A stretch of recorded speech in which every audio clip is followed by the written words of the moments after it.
on the start. Part of your strategy. Should you be on the far side? Follow my cursor. Here's the buoy.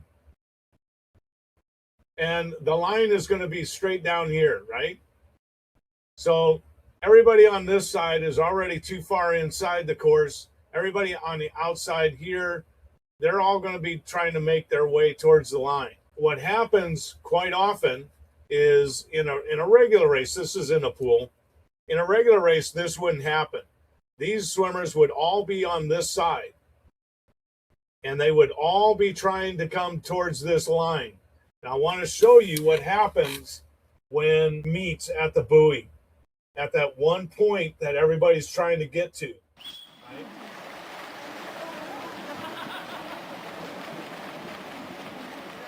Okay, now everybody here is working this way. Everybody over here is working this way. This guy in the green, he's right on the line. And everybody else is trying to come in this way. The swimmers will start off, they'll race down the course. They will have to make the turn around the buoy. Now they're 4 across. These guys are still moving in, and they're still moving it out. Head over to the other buoy, round that buoy. You will notice the swimmers developing unique turns.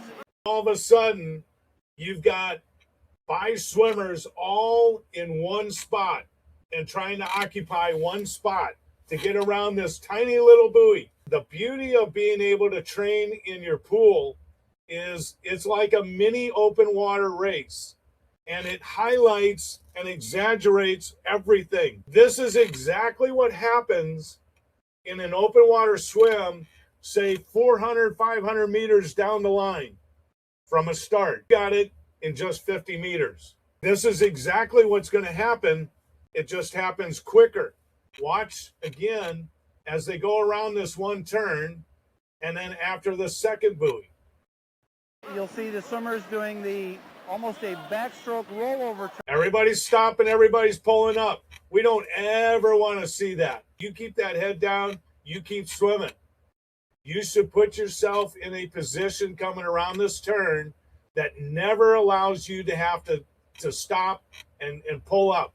What happens if you stop and pull up? Well, if the swimmers behind you don't stop and pull up, they're running over you.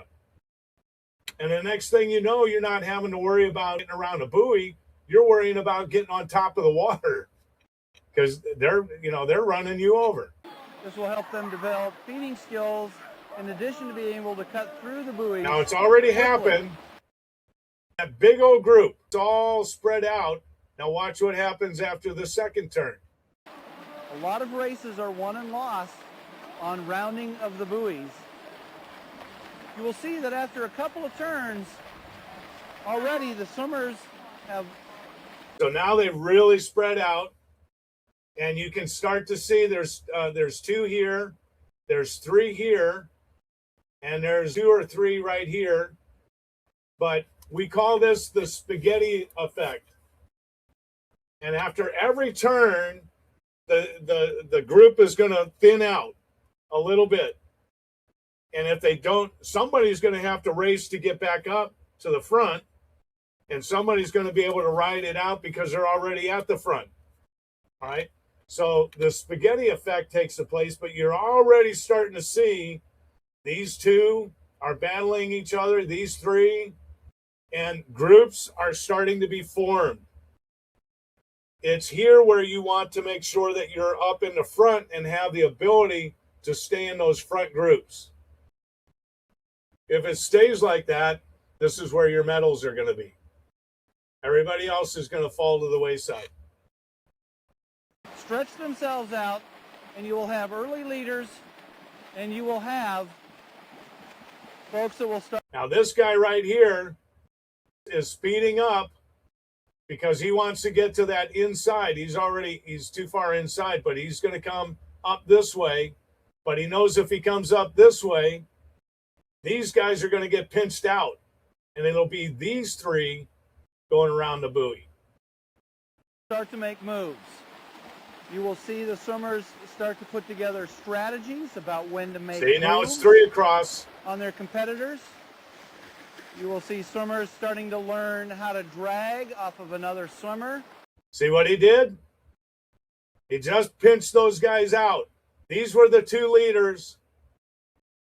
These were the ones that this guy was swimming with. He raced to the front, got inside, and now these 2 have to go out and around and watch what happens when he comes out. As they race the last buoy, they will come in and they will finish.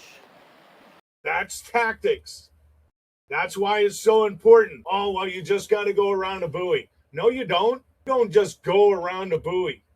It's a tactical move. It's a major event happening within a major event. These are the things where if you are a student of the game, I'll sit here and I will watch each swimmer and what they're doing and why they are where they are. How can they improve upon that?